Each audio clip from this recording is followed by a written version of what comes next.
Hi, Anupam. Hi, Pari. So Anupam is head of R&D for APAC. All the India, Singapore centers for PayPal reports into him. He's also transitioning into a role where he's going to run both engineering as well as R&D. They have a silent period, so we can't talk about competition. We can't talk about what PayPal is really going to do in India. We'll talk about more macro trends. We spoke about AI. I think we should talk about the lovely people here. Oh, okay. Forget all the other stuff. So we spoke about AI really in the high level, but India, we're building the basic infrastructure, a payment being a fundamental part of infrastructure. Nandan Nilankani mentioned that India is going to build the WhatsApp for fintech. And there are billions of dollars being spent in building the payment infrastructure in India. What's really happening in the e-commerce and online payment scenario right now? There is news that Flipkart's market valuation has come down. Things are flattening out. What are you seeing in the market? I think I'll give you a perspective on the lay of the land, if you will, from my mind's eye. If you look at multiple different factors, if you look at, you talked about the retail sector in India, it is quite unorganized. The retail sector in India is about $450 billion overall. And e-commerce piece of that retail sector is about 2%, give or take. It's about $10 billion. So that's one way to look at things. The second thing, from a landscape perspective, the demographics of India are very, very young. I think the speakers before me were talking about it. I think we're going to have about 118, 120 million people in the age of 20 to 24 in India by the year 2020, as compared to China is about 97 million people. So a group of people that are very digital savvy, a group of people that are what I would call, tend to be on the bleeding edge of things. If you look at the infrastructure in India, from an internet online perspective, I think it's woeful. Our internet speeds are some of the slowest in the world. You cannot bring rich experiences to life given that the speeds of the net are just so slow. Mobile is just yet another challenge. While we have a huge penetration of mobile internet, I think what 400 to 500 million people on the internet in India, and about 300 some odd million mobile internet users. The reality is, it is honestly terrible, right? You cannot get a call through, let alone have a meaningful e-commerce experience. With 4G coming, maybe that will change, but that's the case today. Finally, if you look at the credit card penetration, right, which is a proxy to digital use, it is again woeful. I was just reading somewhere that for every person in India, we do about 7 credit card transactions in India a year, as compared to 250 transactions a year per person in a developed country like Australia or UK. And if you look at China, that's about 15 transactions per year. So our credit card usage is very, very low, under-penetrated. The debit card use is growing up, but overall it's very low as compared to some of the other countries. What does that mean? Does that mean that we will leapfrog and go past the credit cards like we did with the mobile phones and go directly to digital wallets and other digital ways of paying? Or does it mean we'll have to go through the entire sort of journey? That's yet to be seen. Hopefully we won't go through the entire journey, right? Well, we'll find out. I hope not. But that's the current landscape as I see it. And the government has been focusing on how successful it's been. And the next big focus for the government is really building the UPI infrastructure in the country and dramatically reduce the cost of transaction. Today, you pay anywhere between 1.5% to 2% on transaction through a credit card merchant like Visa and MasterCard, and it's going to come down dramatically with UPI coming in. What is changing? Why is the government and even people in the industry, influencers, focusing on payment as a big area? What is changing? Yeah, I think several things. I think there is going to be more innovation and disruption in the payment space in the next 5 to 10 years than there literally has been in the last 50 years. And I say that for multiple different reasons, especially if you look at India and the regulatory environment that you just talked about. I think from a policy perspective, the RBI is very, very forefront runner in their policies. The current government, again, whether it is Jan Dhan Yojana, whether it is Aadhaar, whether it is UPI, all the policies are very forward-looking policies. There's a lot of innovation going on. And then when you combine that with with the ecosystem that is being created, people like yourself and others who are creating this whole startup ecosystem in India, that is fueling the fire. But honestly, that's all good. But my sense is necessity is the mother of invention, right? We as humans are typically, I mean, maybe I should say for myself, I'm a lazy person, right? I don't want to do something if I don't have to do something. We're getting to a point where things are just breaking apart. If you look at the way payments are happening, right? Look at the top players that you talked about in the e-tail space in India. And you will find that most of them are balance sheet funding their sales. And what I mean by that is they're not really making a lot of money. And the reason they're not making a lot of money is because there's a lack of trust in the system. Cash is king. 95% of the transactions that happen in India are basically cash transactions. And even in e-commerce space, when you do transactions, there's COD related transactions, and there's 50 to 70% return rates. And it's untenable. You cannot have cash on delivery and then return at that many returns. This is not going to last forever. It has to come to a head, and we're starting to see some of it coming to a head, whether it is through some of the devaluations that you talked about or some of the other regulatory things that we're seeing in the market. So there is a fundamental need to make a shift, to make a change away from cash, right? It is not going to continue. So that's the piece about necessity being the mother of invention. The other thing that invention that is really changing the world, in my mind at least, is this mobile phone. What we're seeing is there's a blurring of lines between e-commerce and commerce. What is online and what is offline? And let me give you an example to illustrate that. You know, I've seen people walking into stores such as Chroma or whatever else and looking at a television that they want to buy, but have their phones in their hands and actually buying it online as opposed to buying it at the retailer who's in an offline store. And so there is no differentiation. Before, the merchants had the power in that price discovery was very, very difficult. You did not know what the right price points were. Today, I can go on the internet, look at not only prices that are available in India, but anywhere in the world, and I have an option of buying from wherever I want. I don't have to be stuck to this retailer who's sitting in my jurisdiction that I can only go to. I can go anywhere and buy from anywhere. So this blurring of the lines is creating this environment and where people need to move ahead, right? Need to do things in a different way. And that is, I think, causing this disruption and making payments the hot space that it needs to be. And what are some of the challenges? And PayPal has done this in the US, right? And some of the venture fund investors of today, like Peter Thiel, one of the original thinkers, PayPal, Elon Musk, some of the original thinkers of this generation all came together to start PayPal. That way, PayPal is a very unique company. And now you're coming into India. So what do you see as challenges?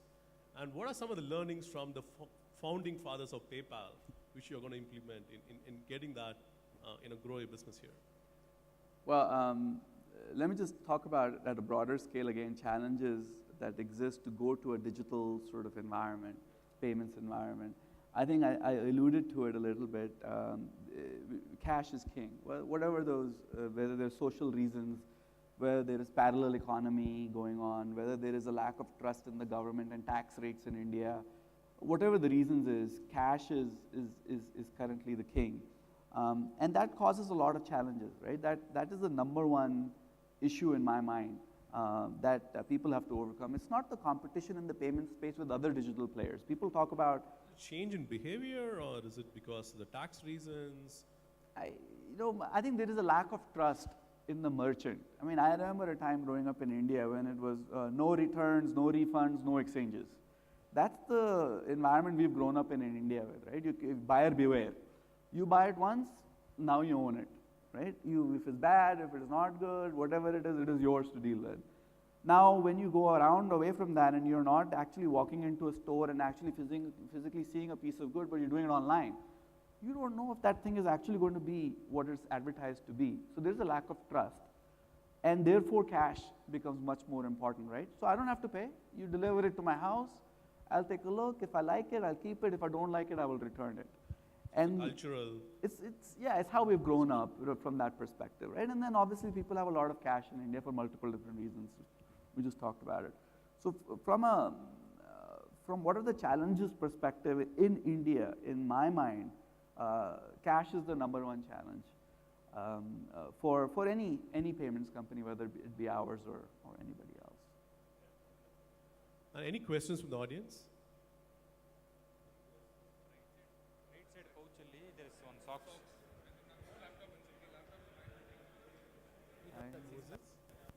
gave us standing here. Can you get a mic there? No, in that place end. Here we were sitting no in the end. Hello. Hi, my name is Madhu. I'm from Wells Fargo. My question is about the microfinance industry in the country and how ನಾನು ನಿಂಗೆ ಏನಕ್ಕೆ ಮಾಡಿದೆ ಅಂದ್ರೆ the digital payments. ಇಲ್ಲಿಗೆ ಬಿಡು ಅಂತ ಹೇಳಕ್ಕೆ ಯಾಕಂದ್ರೆ ಯಾರು ಇರಲಿಲ್ಲ ಅಲ್ಲಿ. ನೀನು ಹೇಳಿ ಅವನು ಶ್ವೇತಂಗೆ ಹೇಳಿದೆ ಒಬ್ಬನು ಇಲ್ಲಿ ಕಳಿಸು ಅಂತ.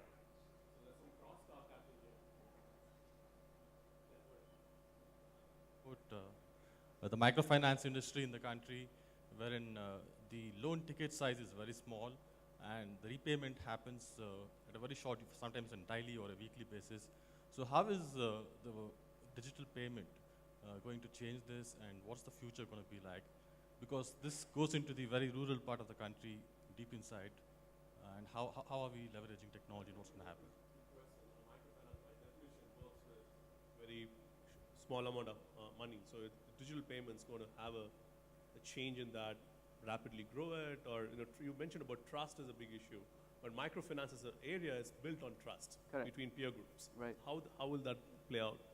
I think it's yet to be determined. Clearly, I feel that with digital payments, you know who you're giving money to and where the money is coming from, right? So from a perspective of building trust, it is very, very clear there are no intermediaries. The issue is, what is the cost of that funding, right? Can you bring the cost of that? Because it's microfinance, it's not in lakhs of rupees, it is in very small amounts. Can you actually do it in a meaningful way over a digital sense or not? And there, if you look at the entire payment chain of how money moves from whether it's a lender to a borrower or from a merchant to a consumer, there are a lot of players in the middle, and they all need to make a piece of that chain. But you talked about 2 to 4% being the current cost of funding, UPI bringing that down significantly. So unless we are able to bring policies... The question is, you don't have to answer that. Yeah. The question is, why do we pay 2% to Visa and MasterCard who are outside of India rather than keep the money in India? That's a big concern for the government, and that's why they're bringing some of these areas. So actually it's a misnomer. You're not paying 2% to the Visas and MasterCard. If you, again, I don't want to get into the details, but if you look at the chain of payments, the money actually does not go as much to the networks or the schemes.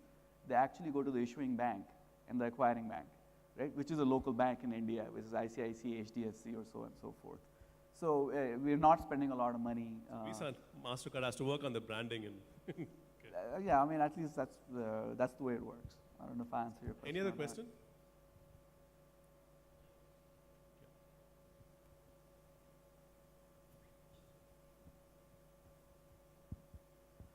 My name is Murli. I'm from Goldman Sachs. Anupam, how are the non-banking financial entities laws are changing in the recent years in India to help the digital payment space? Can you spend some time elaborating on that? Honestly, Murli, I don't know the answer. So I cannot tell you how they're changing or they're not changing. Maybe Pari, you know more than I do in this space or not. Somebody else can maybe talk about it. Yeah. And we had, I think, running out of time. So we had one more question. A lot of the leaders here who are really engineering and technology leaders, right? And then in their career path, they're always looking at, hey, India market is growing. Do I need to look at taking a career path and running the India business and grow that business? Because it's a huge opportunity going forward. And you're kind of taking that. What are some of the essential leadership skills which is required to run a business compared to running engineering? Well, so I think there are a few things that come to mind. One, I think, is as I've been a technologist all my life. I just moved to this new role recently, about a month ago or so. And so what I realized was that it is not just important to know technology. Right? It is equally or more important to know the domain that you're in. So for example, PayPal is in the financial services domain. And we have about 1,500 to 2,000 technologists in India today that I was responsible for, and I still am. But if you don't understand the domain that you're in, you're never going to be able to make it to the other side, right? So first of all, it's very important not to be a good technologist only, but it is also important to understand the domain you're in. So that's number one. The second piece I think that is important is soft skills. It is very important to be able to not only know what you're talking about, but be able to present it. Just because you know it doesn't necessarily mean you're able to share it with other people. So how are you able to go out there and influence people and share your mind, what's in your mind with everybody else? And traditionally, what I've found, at least in technologists, right, this is your typical Steve Wozniak versus Steve Jobs syndrome. Steve Wozniak, a great technologist, but cannot talk to people. Steve Jobs, a great marketing person. How do you combine that left side of your brain with the right side of your brain? And if you're able to combine the two sides of your brain, the logical side and also the expressionist side of your brain, then I think you have a great ability to not only be a technologist, but also be a business person, right? Because most of the time, what you're doing is trying to influence people. And even in technology leadership roles, I feel being able to influence people is a key aspect. So first, So one of the things I hear is, hey, I don't want this quarterly P&L responsibility. I'm happy with delivering products. you cannot run away from responsibility, whether it is delivery responsibility of a product or a numbers responsibility vis-a-vis a P&L. Responsibility is a boon and a blessing, and I think one shouldn't shirk away from it, and regardless of which shape it comes in, whether it's numbers or bytes. So to me, that's not a reason. I think the third part I wanted to just add from a skill perspective is also being able to network. And most of us here, if they are probably Wells Fargo or Goldman Sachs, people who ask the questions are typically from an MNC company. And decision making, while we're trying to distribute it around the world, is still centralized in the HQ. I think you were talking about it as well, creating a fabric of centers versus a hub and spoke architecture. But I feel that today we are at the hub and spoke architecture. So how do you influence the power that be sitting across 10,000 miles? Navigating the internal organization structure is critical. So. Exactly, and if you really need to be deft at it, that's key as well. Thanks, Anupam. Thanks for sharing your thoughts on the digital economy in India. Thank you. All right, thank you, Pari.